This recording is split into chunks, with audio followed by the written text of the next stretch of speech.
want to point out that the sun shines down its power to all the world and makes the wind blow strong as it will. I want to hope gentle rains can fall upon the land, so lovely earth can stay lovely still. Hello, ladies and gentlemen, and welcome to the 460th edition of Energy Week with George Harvey and the astonishing Tom Fennell. In the flesh. In the flesh. Okay, I just lost my mouse. Where did my... Oh, there it is. Every day I get up and do what is called news aggregation. Is that what it's called? That's actually what it's called, yeah. Uh-huh. I didn't know that when I started, but in the last few years I've found out that that's what it is. It's a matter of going out and finding out what's in the news. And in my case, that's news about energy and climate change. And I put it up at my blog, geoharvey.com. And some of the news items that are more interesting than some of the others, I put up at a website that Tom and I use for developing this show. And usually it's 3 items a day, which means that we go pretty close to 3 a day. Yeah. Very rarely if it's anything other. Yeah. And we discuss them for Energy Week, and we will be starting. We're recording this week on the 24th of February. We will be starting with news that appeared on the 17th of February. And if you go down that way, no, sorry, that way. If you go down that way, I forget that this comes out backwards. You will see a couple of things that you can get to find links to the articles. You can go to geoharvey.com and look on the click on the calendar for the date. Well, I want to mention that some of these things are well worth pursuing if you've got the time. Yeah, click absolutely. on the link and go to it, because there's a lot of information in some of those articles. And the stuff that I was saying that is down that way is one piece is a document file that I uploaded to BCTV, and the other one is the web address of the place that the document file comes from, which is just, it has the links, it has the pictures, so you can find these things. And so, you have anything else to say about all of that? Well, it's just that some of these things, as I said, are well worth seeing. I'll try and mention them to you. I noticed putting, when I was taking your notes and making them into a PDF file, yeah. I noticed that you had like 3 pages devoted to one article, which was the second to the last one. It's about the Ukraine. I probably hadn't done it yet. Ah, okay. I shouldn't have 3 pages. Well, I loaded it and I saw it wasn't 21 pages long, it was 23 pages long. And I said, what's Tom done here? So I did that last page separately and attached it on, and maybe it got attached before the changes were made. Aha, okay. Well, whatever. It's what has happened is that the Russia under Vladimir Putin has invaded the Ukraine. And by the way, I don't know if big craziness going on over there. That could impinge upon all of us. Absolutely, it could. And one thing that I want to mention here, because we're probably not going to mention it when we get to the article, Russia signed an agreement with the United States and the UK and the Ukraine that they would protect the Ukraine, regardless of what associations it had, which meant the Ukraine could go into NATO if it wanted, and they would protect the Ukraine regardless. And this was an exchange that the Ukraine got. When did this happen? 1995. Quite a while ago. Quite a while ago, but it was in exchange for the Ukraine giving up its nuclear weapons. I remember reading about that. So, yes. this is well, it's all over the news on the radio. It absolutely is. So there's not good things happening over there. There are not good things happening. And there's a lot of confusion. One of the things that I tried to find out, where is this invasion happening? And there's 2 areas that Vladimir Putin said, we're recognizing these as independent states. They have been breakaway areas for years, and the Ukraine has not had possession of them, and troops went into those areas, but apparently they went into other areas too. I'm just looking at it, and my modifications didn't come through. Oh, okay. Well, it's the last one. We'll play it by ear. Well, actually, the last one is that young woman in Finland. That's the one I'm talking about. Oh, really? Okay. Yeah, that's exactly the one I'm talking about. In case anybody is interested, that is Sanna Marin, who is the rather pretty woman. Yeah, who is the Prime Minister of Finland. She's prettier than Winston Churchill. She's prettier than Winston Churchill. She's prettier than I am. Come on. Okay. Yeah, my modification for that one did not come through. Well, that's too bad. Anyway, let's start. Well, okay. Let's get this up to the... We have a picture. Well, I got to get mine up here. You have to get your act together. And our first item comes from Clean Technica. Well, I'll put the picture up again, if I can. Come on, you. There we go. Da, da, da, da. Boom. I tell people, Tom has got a screen in front of him that has 1, 2, 3, 4, 8, 12 images on it? And he's trying to, and then the cursor can go off onto a different monitor altogether. Okay, what do you got for a title? What do I tell? Physical factors directly contributing to coastal flood exposure. Where is that? It's an NOAA sea level rise report, and it says now it's personal. Yes. Some people complain that stopping climate change will be expensive. Well, there's no question the cost of doing something will be high, but the cost of doing nothing will be much, much higher. We've used that same sentence before. Yeah, we have. The latest report from the National Ocean Service, which is not NOAA, but it's related to it, about sea level rise, makes that abundantly clear. And you know, we've got this graphic. Why don't you put that up again? Put the graphic up. The graphic up. There's the graphic. And one thing that I noticed, you can see that there's the difference in the sea level rise and the main sea level, variability, river flow tides, all of that stuff, storm surge, groundwater table, land sinking. And one thing that I don't see there that is really important is that as the sea level rises, the natural flow of groundwater starts to stop being from the land to the sea, and it starts going back to the land from the sea, which means that you have salt water getting into areas where you shouldn't have salt water. That's happening in parts of Florida as we speak. Yeah, it is. It is. It's not a good picture. What do you got? Well, as you just said, the cost of doing something will be high, but the cost of doing nothing will be much, much higher. Yeah. And I know I got something here. The U.S. is facing a rise in sea level of 1 foot or more in less than 30 years. Think about that, a foot. Yeah. That came from the article. This is as much as the rise measured over the last 100 years. Yes. Sea level rise will cause tide and storm surge heights to increase. Absolutely. Okay, and reach further inland. We had an article that we talked about several years ago. We've talked about this several times. On and on. This is an important article. And the Navy is upset because the sea level rise that we've had is in some places raising the ships at dock by 6 inches or more from where they should be, the way the docks were designed. And in some cases, this makes it very difficult to work full time because the ship gets to the point every once in a while during the day. You can't get on it or off it. Well, people can, but you know, the business of loading things and unloading things and doing all those things is not easy. And so that's a problem.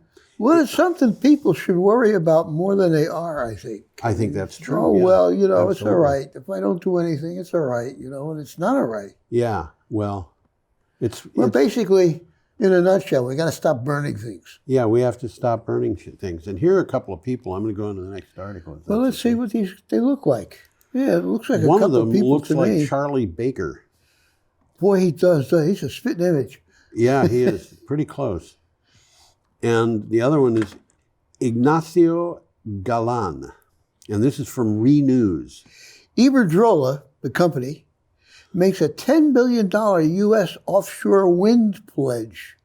This is interesting. $10 billion is a fair amount of change. It's just more than I got in my pocket, that's for sure. Yeah, Iberdrola made a multi-billion-dollar pledge to invest in 3 offshore wind projects, count them, 3 of them, totaling 2,800 megawatts. Now that's 2.8 gigawatts. And gigawatts is bigawatts. That's right, in Massachusetts. These are all in Massachusetts, which is why Charlie Baker is in that picture. The Spanish firm will invest $10 billion on the development of the sites. Iberdrola chairman Ignacio Galan agreed at a meeting with Massachusetts Governor Charlie Baker. Well, Iberdrola's U.S. growth plan for the period of 2020 to 25 will enable it to double its renewable generation capacity. Okay.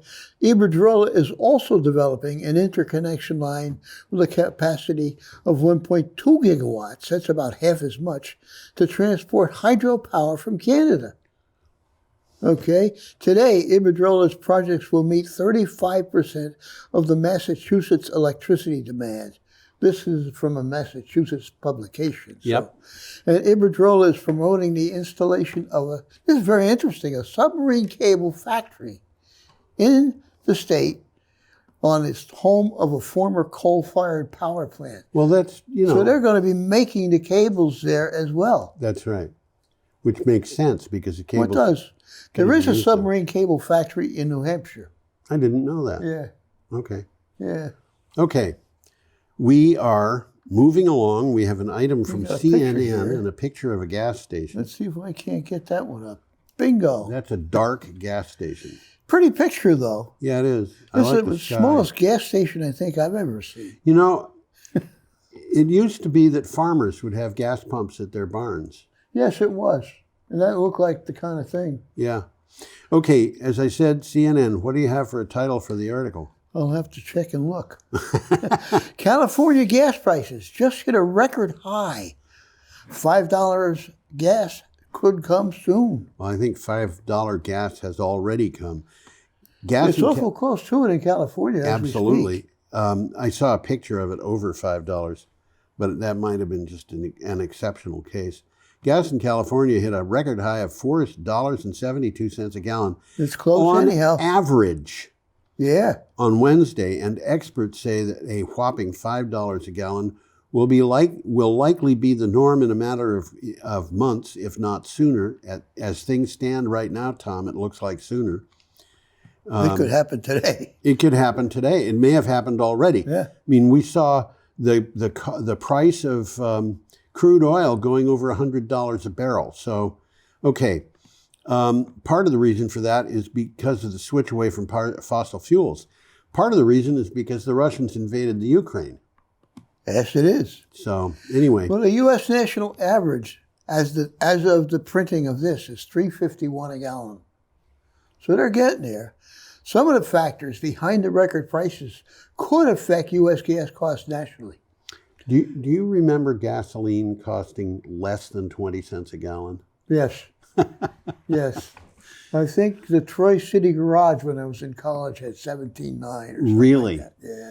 My father told me that when he was in school and the gas price wars were going on, you could go fill a car with gas at 5 cents a gallon and spend all afternoon driving your date around. Getting people away from fossil fuels might be the right thing to do. Might. But it is not without pain. Yeah. If you want to move people away from fossil fuels, you have to start charging for carbon. Makes sense? Yeah, and I think at $5 a gallon they're charging for carbon. One way or another. Yeah. Okay, we're up to Friday, February 18th, and we have a very boring picture of a truck. A picture of a truck. It looks like a truck to me. It looks like a truck. That is a battery electric truck made by Volvo. The future of long-haul trucking is battery electric. Well, the future of, I think, all cars is battery electric. There is an increasing consensus among European truck makers and industry stockholders that battery electric trucks will play a dominant role in the decarbonization of road freight. Low fuel and maintenance costs make battery EVs very competitive for long-haul transport. This is for long haul. This is they specified long haul. Well, that's what this article's about. But but it's true to a degree for short haul as well. I think it's so easier to think about short haul because the truck could go out, drive a few miles, and if it's low, you pull it back in, give it a little charge. Sit there by the side of the road idling. Absolutely, idling, doing nothing, and then using no electricity. But for long haul, that's not what you're going to be doing. You're going to be getting in that truck and driving. You're just going, and sometimes for days. Yeah, although I don't think they'd go on a single charge for days. The lower fuel and maintenance costs of battery electric vehicles expands with increasing mileage. That's basically what you were just saying, isn't it? Making them particularly competitive for long-haul transport. Yeah. Zero-emission vehicles are the only available technology which can reduce emissions quickly and tackle air pollution. There you go. Okay. Let's keep nice going. Picture here. We have a picture of what in the world? That's Saginaw Bay. Saginaw Bay. Well, for those who don't know much about Michigan, it's shaped like a mitten. Yeah. And Saginaw Bay is that little space between the thumb and the fingers. That's right. And this came from CNN. And it says, Biden announces $1 billion in infrastructure funding to clean up the Great Lakes. Well, that's a step in the right direction. Yeah, this article didn't come with a picture that I could use. So I went looking, and I found that picture of Saginaw Bay. I chose Saginaw Bay because it's badly polluted. It is, huh? Yeah. That's one of those areas where the water caught fire one time. Oh, is it? Yeah, that was a long time ago, but, things like that happen sometimes. President Joe Biden announced $1 billion in funding from his administration's infrastructure law would go toward cleanup and restoration of the Great Lakes. I got news for you. That's nowhere near enough. No, not at all. And so $1 billion is a lot of bucks, but it's not enough. It's a lot of bucks, but it's not enough to do the job. The bulk of the funding is to restore, quote, areas of concern, end quote, that the EPA has identified as severely degraded. Well, $1 billion investment will accelerate the cleanup across the Great Lakes Basin. It will be the most significant restoration of the Great Lakes in history. Yeah. Okay. Some of the sites that will be addressed have been dangerously polluted for decades. And you've already mentioned that. Well, I think back to when I was a kid, and across the river here from Brattleboro is the Ashwillet River, which comes into the Connecticut River. It comes down from Keene. Yeah. And we used to call that the Duz River. Duz? Duz, D-U-Z. You mean from the laundry detergent? It was a laundry detergent. Yeah. And I don't think it's around anymore. It might be, but in those days, it was advertised a lot on television. And the reason we called it the Duz River was because there was always, not always, but very often soap suds on the top of the river. And the river stank. Yeah. There was no life in the river. And now there's fish. And, so the clean water stuff that came about, as I think that goes back to Richard Nixon, cleaned that water up. And that, unfortunately, the Great Lakes has got huge areas of water that are just badly polluted. Well, the Great Lakes are a vital economic engine. Yes. And an irreplaceable environmental wonder. Yes. Supplying drinking water for more than 40 million people, supporting nearly 1.5 million jobs, and sustaining life for thousands of species. Yep. They are very important to our economy. And Canada, too. And yes, absolutely. Okay, our next item is involves a picture of a ship that Tom and I talked about this before the show. Let's look at this Can't picture quite here. figure this guy out because there's no enclosed bridge that we can see. There's obviously a flying bridge. That area on the right that seems to have a roof over it and apparatus on the roof. That That's sure is a flying bridge. But would it be reasonable for this thing to have no enclosed bridge? I don't know. That doesn't make sense to me because these guys don't like getting wet. They don't like getting wet, and this thing is going to be in an area that is cold in the winter. Okay, this is from Clean Technica. What have you got? Accelerated ammonia synthesis holds promise for the conversion of renewable energy. Research by scientists at Hiroshima University revealed a way to make ammonia at ambient pressure. This is important. From constituent nitrogen and hydrogen molecules. The study demonstrates a process with potential uses of storage and transfer of renewable energy. And I don't remember if it got included in the stuff for this show. It might be that it was, but there was another item that came up this week about an organization that had found a way to take ammonia and split it into its constituents easily and then use the hydrogen for whatever purpose you want hydrogen for. I remember seeing that one. Well, it did come up during the course of the week, and it might have come up, and there were just too many items on that day. I don't know. It didn't make it. But that means that if you want to ship ammonia from one place to another, if you want to ship hydrogen from one place to another, ammonia is a good way to do it. The way to do it might be to make it into ammonia and then decompose the ammonia at the other end. Well, then it's a liquid. You can put it in a tank.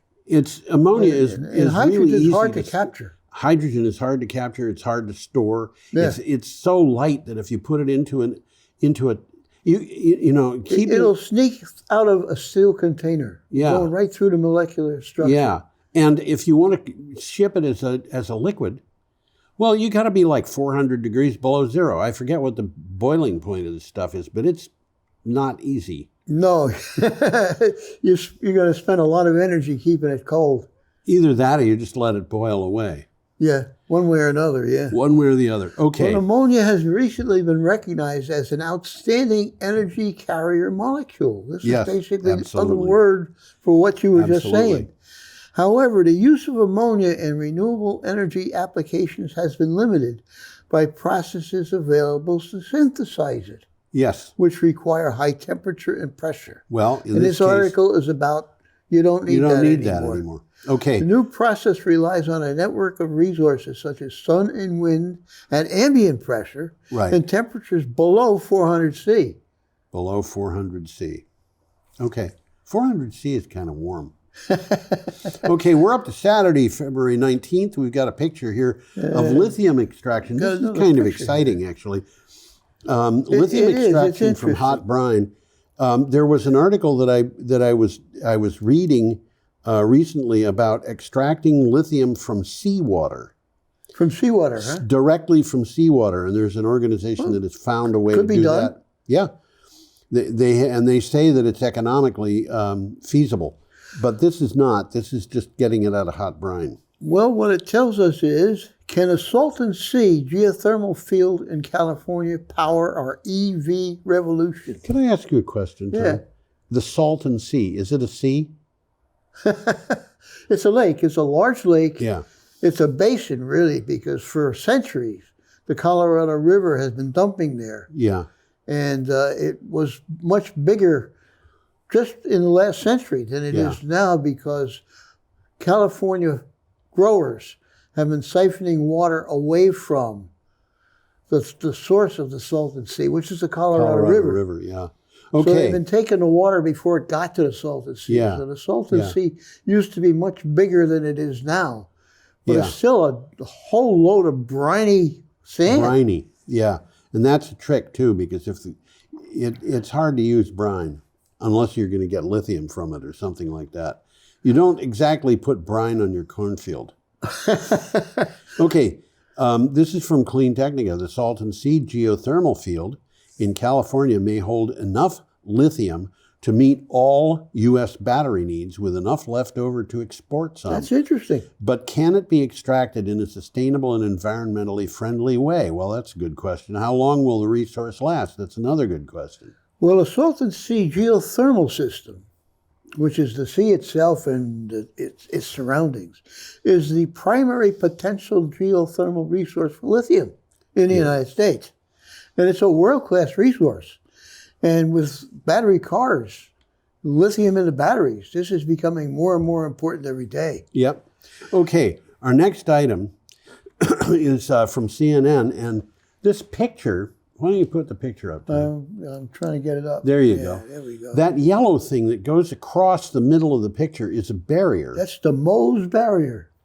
Which is supposed to be holding water from tidal changes out of Venice. Well, the article says that it's working pretty good. It apparently is working perfectly and has been for a couple of years. The flood barriers that might save Venice. The Mose tidal barrier is built over a period of 4 decades to protect Venice from rising seawater at high tides. 14 months after it was finished, it has been raised 33 times. Naysayers of the past appear to have been proven wrong. Not once has it failed to protect the city when it was raised. I know that in the past, you and I, Tom, have talked about Venice flooding, and we've seen pictures of outdoor cafes where people were sitting in the water. In the water. In the water, yep. Yeah, and that's actually, when you consider the water around Venice, that's kind of scary. Well, this MOSE, it's an Italian acronym. Yes. And it stands for Modulo Sperimentale Electromeccanico. Wow. I didn't know you spoke Italian. It's the system of flood barriers that has allowed the floating city to stand up to rising sea levels. There you go. Listen, I want to move quickly for a while here because... Well, we could spend about 10 minutes just talking about this one. Yeah, and there's the 2 last articles. I want to have a little time for those. Okay. If you don't mind. Okay, our next one is from CNN. This is a nice picture. Well, let's get the picture up. That is a picture from Unsplash. It's a nice picture. It is. Picture that you can download and use. If you look very carefully, that ice there, the one on the left is a polar bear, and the one on the right is its cub. Really? He's got the big polar bear is kissing the little cub. Where is that? On the left. On the left? Maybe I'm seeing it in your I not. don't see it. I don't see it. Okay. It's in the ice. It's part of the ice. The ice looks like a large bear. Oh, I see what you mean. Yeah, okay. You're not talking about an actual polar bear. You're saying... No. We're just talking about the ice. An image of a polar bear that the ice happened to assume. Okay, as I said, CNN, what do you have for title for the article? Antarctica will likely set an alarming new record this year. Preliminary data from the National Snow and Ice Data Center suggests Antarctica will likely set a record this year for the lowest sea ice extent. The area of ocean covered by sea ice around the continent has dropped lower than the previous record minimum set in March of 2017. Will likely? It's already done it. It's done it already. So, well, there it is. The increased warming trend in the polar regions amplifies the consequences of the crisis globally. Yeah, absolutely. What's going on in Antarctica is different from what we see in mountain glaciers and what we see in the Arctic. Yes. It's acting by its own rules. We have this thing about Greenland. Yes. And we're going to see that's not working by its old rules either. Well, if it snows or rains over land, it can raise the sea level. If it snows or rains over the sea, it doesn't. Except that if the ice melts away from the land and doesn't raise, it does unblock the rest of the ice. If ice on land melts, it raises sea level. But the ice on the sea, in a drink. The ice on the sea, when that melts, unblocks the ice on the land, so it can melt faster. So you're stuck no matter what you do. You're stuck no matter what you do. Okay, we're up to Sunday, February 20th. We've got an item from Yahoo News. Looks almost like that same ship. These ships start looking more and more like pickup trucks. This guy does have a bridge, though. Yeah, this has a bridge. But as I said, Tom, they look like pickup trucks. I'm not used to seeing ships that shaped like that until relatively recently. Well, if you look at that little yellow thing right in the center of the picture, that is the charging buoy. That is the thing that the article is about. It's not the ship, it's not the wind turbines, it's that yellow thing that's almost under the bow of the ship. Floating charging points. That's what that little yellow thing is. Yeah, that's right. Will let ships draw electricity from offshore wind farms and could recharge battery-powered vessels of the future. Yep. Danish shipping firm Maersk Supply Service is to launch an electrically charged system to give ships access to renewable energy while they're at sea. The electricity will come from offshore wind farms. So basically what they're going to do is they're going to take a ship which is entirely electrically powered and send it to a wind farm to service the wind farm. And it's recharged. It's recharging at the wind farm. Yeah. Why not? Makes sense. Yeah, it sure does. They will cut this will cut emissions from idling ships. Yes. Okay, as well as fuel burning generators used by the ships to power onboard systems. So this is a win-win situation. It sure is. Okay, we Let's have move along here. We have an item here from enidnews.com, and that is a picture, I think, of Oklahoma, but it's certainly a picture of a NextEra wind farm. It's a wind farm surrounded by regular farms. Yes, it is. Major wind developments are sweeping into northwest Oklahoma. The winds of change are blowing. These people use puns in the most shameless way. Winds of change. Winds of change are blowing into northwest Oklahoma with the development of several major wind projects over the next 3 years, starting as early as this month. Inv Energy and NextEra are both investing billions of dollars in Oklahoma. Do you suppose the people in Oklahoma like having billions of dollars coming into their state I think economics? they like it.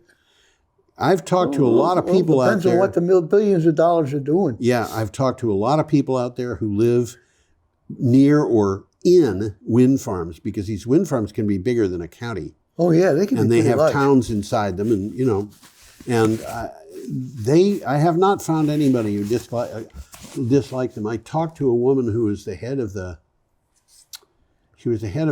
a museum in Greensburg, Kansas, where the people are very proud. Some people are very proud of the fact that they're 100% powered by wind 100% of the time. And I said, do the people ever talk about... That's the way to go. Yeah. Do they ever talk about wind turbine syndrome? And she said, where are you calling from? And I said, Vermont. And she said, people in Vermont get wind turbine syndrome. People in Kansas don't. Well, the western part of Oklahoma has the right mix of qualities for wind power development. Yeah. And Florida-based Next Energy Resources has left a major energy footprint there. Yeah. 3 wind energy centers, 1.5 gigawatts. 2 centers are already in operation, and a third is set to begin operations by the end of the month. That was last month. Yes. And at a gigawatt would be the largest of the 3. Yes. Okay, we are up to an item from the Journal IE, that is the journal.ie, and this is the town that I would like to live in when I move out of Brattleboro. Yeah, it's not Cork City. I don't know what town it is. It's a pretty beautiful. little town. Yeah, it's pretty. Okay, what do you got for a title? Why Ireland is the worst country in the EU at using renewables to make heat energy. Pay attention, this is heat energy that we're Well, talking there's a about. story behind that. Yes, there is. Only 6% of the energy required for heating and cooling in Ireland came from renewable resources in 2020. Is there a lot of cooling in Ireland? A lot of what? Cooling. Do they use air conditioners very much? Not in Ireland. I think they imported the first one last year. Okay. Well, they do have refrigerators. Yes, they do. Although when I was a kid living in England, we didn't have a refrigerator, and nobody we knew, I shouldn't say that, my mother got a refrigerator, but nobody we knew aside from us had refrigerators. Well, Ireland has a milder climate than Vermont. It's more like South Carolina. Yeah, except it's milder than South Carolina because it doesn't get very hot in the summer. It doesn't get very hot in the summer. But, so there's no central heating. Yeah. No infrastructure for central heating. Nobody we knew had central heating. Oh, no. No, it was... They when I was over there, when you went to bed, they gave you a hot water bottle. That's right. Yeah. And overall, renewable sources accounted for 23% of the energy used in the EU for heating and cooling. Yeah. But not in Ireland. Yeah. Well, okay. Let's go on. Moving right along here. Yeah, this is Monday, February 21st, and we have a picture of a wind turbines in Portugal. I would not have guessed that was Portugal. but apparently it is. That's what it says it is. And this is from CNBC. There's a few wind turbines there. What? There's a few wind turbines. There's a few. There's two in the foreground and a bunch in the background. A bunch of them in the background. Yeah. We should boost Europe's energy independence by investing in renewables. This is the CEO of a Portuguese utility called EDP, linked Europe's energy independence. And this is getting more and more important, by the way. This energy independence thing, this is going to be big, big, big news in the next few months. To rapid adoption of renewables, he said investment in the sector needed to come, quote, much faster, end quote. Tensions between Russia and the Ukraine, which have already spilled into nasty territory. That's all over the news today. Yeah, have put energy independence on people's minds. And that energy independence is getting more and more and more important. It is, absolutely. We'll talk about that in a minute. Okay? Let's move along here. If you want to. This is an interesting picture. I have no idea. I just bought one of these things. I have no idea how fast that boat is going, but I would bet that it's faster than 30 miles an hour. No, it's not. You don't think so? It doesn't. The article says it only goes to 20. Okay. Well, I should have read it more the carefully. Candela C8 is the iPhone moment for electric boats. Yep. After 16 months of development, Candela announced its C8 electric hydrofoiling speedboat. It offers long, all-electric range and high speed. It's the company's most ordered electric boat ever. Now, these are pre-orders they're talking about. And had its first flight outside the Swedish tech company's Stockholm headquarters. Well, upon reaching the designated takeoff speed, the C8 smoothly lifts off. Yeah. And flies above the water silently at a cruise speed of 20 knots. Well, you know, in that picture, if that were a regular boat, it would be throwing water all over the place from its bow. Well, it's just hanging in on these little hydrofoils. I know. They're slicing. Very little resistance. Slicing like a knife through the water. That's why you get such great range with this thing. It's because there's almost no resistance. Well, so far, Candela, the manufacturer, has received over 100 orders for the C8. Wow. Are you ready for this? The asking price is $300,000. That thing is $300,000? Man. Wow. I wonder if it's got a nice galley where the cook is an expert chef. For $300,000, I'd want a boat that was a little bit It's 28 feet, has a large cockpit that seats up to 8 people. Yeah. That's what you're looking at. Yeah. A large sunbed, which I guess is up in the front. A spacious front cabin that is equipped for beds. You can't see that. No. Equipped with beds for 2 adults and 2 children. And, of all things, a marine toilet. The bedroom is equipped for a marine toilet? The boat is equipped I'm for... just kidding you. I'm being stupid. I'm really good at being stupid. Okay, we have a picture of corn. Is that what that is? I thought it was kind of corny, really.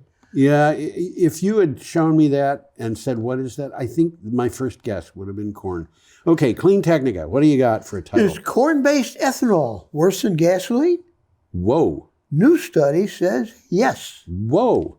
A study published in the Proceedings of the National Academy of Sciences shows that corn-based ethanol mixed with the gasoline is most likely a much larger contributor to global warming than the gasoline by itself. The study was funded in part by the National Wildlife Federation and the United States Department of Energy. Well, they're looking at the big picture here. Yeah. And the lead author of the study point blank stated that corn ethanol isn't a climate-friendly fuel. Yeah, well. And the reason it isn't is we use a lot of land for corn to make ethanol. Yeah. Okay? The study found that ethanol is at least 24% more carbon intensive than gasoline due to the emissions that result from land use. Man. Okay, and then the critic... We can do better than this. Yeah. The critic, a guy named Jeff Cooper, CEO of Renewable Fuels Association, which is an ethanol trade lobby, said that the study was fictional. Oh, well, I mean, yeah, if it hurts your pocketbook, you're going to say that it's evil and Hey, that's wrong. what he's getting paid to say stuff Yeah, like I that. suppose. Okay, we're up to Tuesday, February 22nd. That looks like Denver to me. It sure looks like Denver, although in the original picture at Clean Technica, I didn't know where that was, and this caption didn't say, so I had to look it up. Uh-huh. Well, you did a good job. Thank you very much. Texas Supreme Court tells Exxon to go pound sand. In a brazen attempt by Exxon to stop lawsuits against it, filed by 8 California cities and counties. We've talked about that. Yeah, we have. It argued that the suits violated Texas sovereignty and that it had every right to hide the truth about its products because its, quote, free speech, end quote, was protected. Texas Supreme Court was not impressed. I'm not impressed either. The legal actions are seeking to recover billions of dollars from Exxon and other oil companies to pay for costs related to sea level rise, wildfires, and other damages caused by the company. We saw that thing from, was it Boulder, Colorado? Last week or the week before, where they had an estimate that by the end of the century, climate change would cost them $100 million, and they were suing for it. And then it turned out that this last wildfire cost them 10 times that amount. Yeah, I think that was last week. But I think it was last week. This is not a simple thing. No, it's not. And the time is going to come when this, just like in the tobacco suits got to a point where a court said, okay, let's go with science here. Well, I got a sentence on that. Please. A lower court ruled in 2020 that Exxon's claims were, quote, stupid, idiotic, and groundless. But the company appealed that ruling to the Texas Supreme Court. Bam! Just like that, the Texas Supreme Court rejected the appeal. Which means that the thing in California can go ahead. Absolutely. And the First Amendment does not protect companies that lie about the danger of their products. Okay, our next item. Well, I just have a quick takeaway. Okay, We've let's talked go back about to this that. too. Yeah, okay. One sentence. The oil companies, and Exxon in particular, did know of the danger of using their products many decades ago. Yes. Because their own scientists told them so. Yeah, we've seen that over and over again. We've talked about it on the show. Absolutely. Okay. The picture that we've got here, nice picture. Nice picture. It is a solar array with some flowers. I think they're wildflowers. Volunteers. They look like volunteers. They're growing all over the place. Okay, and this is from Clean Technica. Renewable energy, quote, 0 blackouts and millions of new jobs. What's not to like? This is from Mark Z. Jacobson. He and his team published recently an updated study building on prior research to show that switching to 100% renewable energy would virtually eliminate the electrical grid blackouts that have plagued many areas of the country in recent years. I'm looking at some of my notes. A year ago, this we talked about on a show, Texas was hit with unusually frigid temperatures. Yes. That led to widespread power outages. Yes. Absolutely. And the governor and the state's political leaders were quick to say it was all the fault of renewables.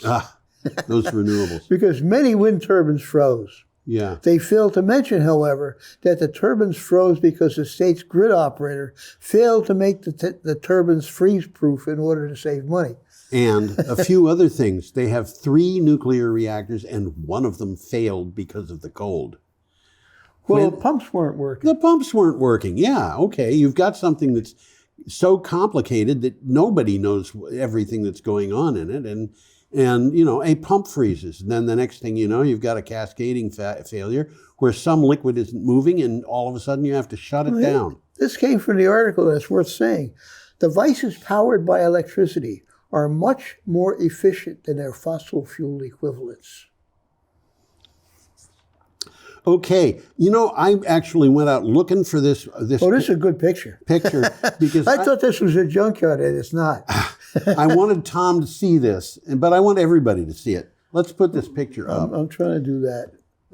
There we go. Nodding donkeys. Can you count them all? Okay. And like I said, it's not a junkyard. No, these are all operating. They're operating. That's right. There must be 100 of them in that picture. Yeah, this is from CNN. The Biden administration freezes, new oil and gas drilling leases after the court rules against a key climate tool. We've mentioned this already. Yes. Earlier this month, a district judge ruled that the Biden administration may not use the, quote, social cost of carbon, end quote, in decisions around oil and gas drilling on public land. Now, the administration has got an answer for that, which is, it's just saying, we're not going to make new leases and permits for drilling. Yeah. So I'm going to take my football home. Yeah, absolutely. I have no idea what the court's going to do with that. But my guess is... The Biden administration argued that the injunction necessitated a pause on all projects where the government was using the social cost of carbon analysis. Yeah. So they said this, and he said, screw you, we're going to do it this way. It's not safe to say that to a court. I think so. Courts don't like it. They don't like that. Say that. The idea is to quantify the economic harm caused by the climate crisis, like sea level rise, more destructive hurricanes, extreme wildfire seasons, and flooding. Yep. These things are happening, guys. They are. In Vermont, somewhere around 250 to 350 people die every year from air pollution. Now, that air pollution is primarily coming from burning fossil fuels. I would imagine. Now, what do we do about that? Do we say, yeah, well, you can go ahead and burn fossil fuels because it's okay to kill 250 or 350 people? Because that's what a court saying you can't use that calculation would be saying. So I think there's, okay. Well, there's some crazy things going on here. People paying people to say things and people paying people not to say things. Yeah, okay. Our next item is from Clean Technica. We got a picture here coming up. We have a picture of a Ford. That is a Ford, isn't it? It's a Ford F-150 Lightning, which is interesting because it looks like a regular pickup, but it's not. It does. It's got a trunk in the front instead of a motor. That's right, and it's got a. Let's get that picture. It may have something in the back that will allow you to power your house from it if it's necessary. Okay, what do you have for a title for this? 43% of pickup owners are considering buying an electric truck. That's a lot of them. Car Gurus creates surveys. In the last quarter of 2021, the company asked 1,026 pickup truck owners in the United States about their plans for the future. 43% of those said that they would consider buying an electric truck in the next 10 years. That's up from 34% just 1 year ago, and by the way, up from about 0% 5 years ago. I'm going to look at this picture again. Now, there's no reason for that trunk, for that hood to look like that. Yeah, I agree. I would expect it's going to look more like a Volkswagen bus or something. I have no idea, but it's... Well, there's no motor up there. There's no motor. But they have, it's a trunk, it's a lockable trunk, and they've got, some of the models have a place where you can take energy out of the truck to run your, whatever you're building on it. Your building, whatever. Okay, our next item, and this is where we're starting to get into the stuff that I want to talk about a little bit. We have a picture of a cable-laying ship, and I will tell you, Tom. And there is that little the little yellow buoy where you can connect and get energy. I don't know. It looks like exactly the same thing, doesn't it? But I think those buoys have not been really put in yet. Anyway, this is from CNN. What do you have for I should say, Tom, look at that ship. I cannot, for the life of me, figure that ship out. I can't figure out what part is what. I mean, obviously there's a bridge on the left side.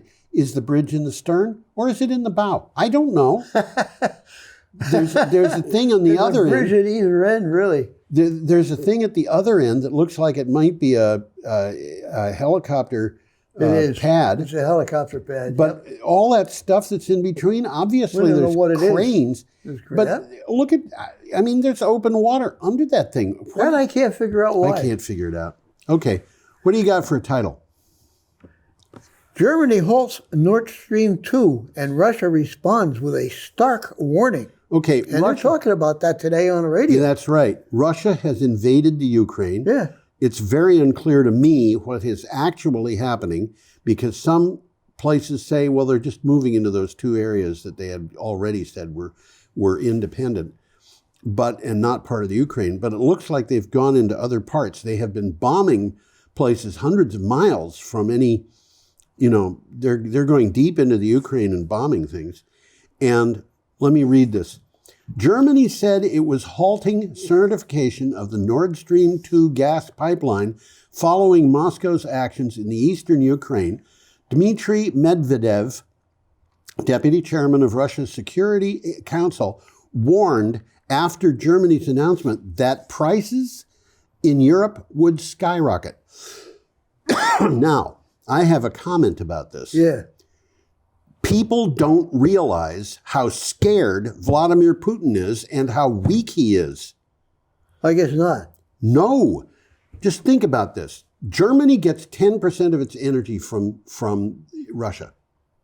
Is that all? Gas and I figured oil. they got more than that. They get a lot of energy from wind power. Yeah. They get a lot of energy from solar power now. They get a lot of energy from various places. But they only get about 10% of their actual energy from Russia. Now, Russia, by contrast, needs foreign exchange, and 65%, actually 66%, it's almost exactly 2/3 of their foreign exchange income is from the sale of gas and oil. Yes. Europe has said, by the way, we're going to stop buying gas and oil, and it's coming up really fast, like in the next 8 years. And if Vladimir Putin can't get that income from gas and oil, then he's going to have a deep, deep problem, because he's not going to be able to pay his troops. Yeah. So what does he do? Well, he's trying to guarantee the income from gas and oil by being a strong guy, because that's all he knows how to do. He's a bully. He knows how to be a bully. Yeah. He's sometimes effective as a bully. I kind of expect that on this occasion, he's not going to be. Here, he's being told, no, we're not going to buy your increased supplies of gas. Putin has been using gas as a weapon. Yes, and absolutely. the Germans have no interest in having gas used as a weapon against them. Yep. They've been putting a lot of money into hydrogen. They've been putting a lot of money into a lot of things. If Putin loses Europe as a market, he is sunk. He's dead. Literally, I think he's probably dead, because I think that he would have a coup on his hands, and they would take him out and liquidate him, as they say. But Germany can survive without Russian gas. Another thing that Putin is trying to do is to increase the price of the gas, so the gas he sells will bring him more money. But the Germans don't want to give him money. No, they don't. I have no doubt that they would rather build ships and bring liquefied natural gas from the United States or even Iran in order to get it there without, what did the article say? Oman. Oman. Yeah. Okay, but I'm saying Iran. I would Well, bet. they're all in the same area. Yeah, they would. I would bet that they would. Oman's over here, Iran's over there. Just across the other side of the Gulf. In the middle. And I think. And by the way, the gas is in the Gulf. Yeah. Both countries are tapping it, but Yeah. that gas is right in the middle of the water. Well, I think that Putin has really, really badly overplayed his hand here. Painted himself into a corner. I think he's done that, Yeah. and I think that he's in serious trouble. And the next article that we have to deal with is going to show you how extensive this is. Well, before we get to that, I just got a quick takeaway. Please do. Putin's decision to order troops into eastern Ukraine put the German government in a difficult position. Yeah. Okay, U.S. officials have made it clear they would move to suspend Nord Stream 2, which is a new pipeline, in the event of a Russian invasion, Yes. without offering specifics on how that would be accomplished. Yes. Well, there's another thing to bear in mind here too, and that is I didn't put it up here, but you can find online pretty easily maps showing all of the pipelines going from Russia to Europe. And by Europe, I mean the European Union. So that would be Russia to Poland, Russia to Germany, Russia to Chechnya, wherever. And all of those pipelines are vulnerable. Absolutely. Every one of them Absolutely. could be, you could, a breakaway terrorist group could stop all of the shipments of oil and gas through those pipelines. Who would suffer? Well, the biggest people suffering would be Russia, because they would lose the money. They would lose 2/3 of their foreign trade, which they need. They need it, yeah. The Germans and the French and the Italians and the Chechens They'll survive. They'll figure out a way to survive. And as a matter of fact, it would move them farther in the direction of renewable energy. They've been building renewable energy. Absolutely. They will survive. And here, Well, as I've said on this show before, the time is going to come when they look back and they said, those people used to spend money on fuel. They used to buy fuel. They used to buy fuel. Okay, I want to go on to the next picture, if you don't mind. Well, I'm trying to figure out what the next picture is. The next picture I have is this lady. It's a lady whose name is Sana Marin. Let's get her up there. Yeah, okay, this is the young lady who told Vladimir Putin where to go. As prime minister goes, she's rather pretty. She's a rather pretty prime minister. She's the youngest prime minister in the world. And although I did read at one place, it said, it named the man, I don't remember what his name is. It said there was a point at which there was another prime minister who was younger, and it named the man. It was an Italian-sounding name, but he was the prime minister of San Marino. Oh, San Marino. That's that little enclave right in the middle of Italy. Yeah, that's right. Yeah, it's in the middle of nowhere, and it's not Italy. And it's not part of Italy. Do you know why? No. It's a brilliant story. It's not much bigger than Brattleboro. No, it's not. Garibaldi was doing his revolutionary stuff in Italy, trying to unite it, and he got into terrible trouble, and everybody was after him. So he went to San Marino. It was the one place in Italy where nobody was after him, and they gave him refuge. And so instead of conquering San Marino, he said, "I'm going to give you a choice. You can be part of Italy, or you can be your own place." And they said, "We'll be our own place." So that's how San Marino came into existence. How about that? Isn't that interesting? Anyway, this young Let's get lady, back to her. who I just think is remarkably pretty, came up with this art. She had a response to Finland's response to Russia as a result of the Russian invasion of the Ukraine. This is from the Daily Sabah. What do you have for a title? Finland to re-evaluate Russians' Rosatom nuclear reactor project. Yeah, Finland will re-evaluate the security risks for a planned nuclear power reactor to be built by Rosatom, the Russian state-owned firm. Following Russia's actions in the Ukraine, Prime Minister Sana Marin said the decision was proposed by the country's defense ministry. Explain. Well, here's the problem. If you are dependent on Russia to supply you with fuel, if you're dependent on a Russian reactor, what happens if you get into serious trouble with Russia? They can use that as a weapon. Sure. And they have shown, without any doubt, they have shown that they are quite capable of using energy as a weapon. They can say, well, we're not going to sell you the gas that you want. And that's what they're doing. And the Europeans would have to be extremely stupid, I think. And by the way, people are stupid sometimes. But they would have to be extremely stupid to say to Vladimir Putin, okay, you can have that little bit of the Ukraine. We'll toe the line and buy your gas and pay extra for it. I'm trying to read my notes. I did this separately from the rest of them. Yeah, the reason was Tom was enchanted by this blue-eyed beauty. Well, as I said earlier, she's a lot prettier than Winston Churchill. Well, she's that, yeah. And I would say that she's probably prettier than Garibaldi or Louis XIV or whoever you want to name. Certainly prettier than I am.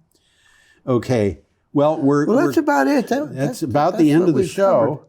Let's put our last slide up which says have an uncommonly rewarding week. Well, let's hope so. And you could put both of us up and we can wave goodbye. I think I can do that. So let's do that. There you go. Come back next time. You all come back and see us now, you hear? There you go.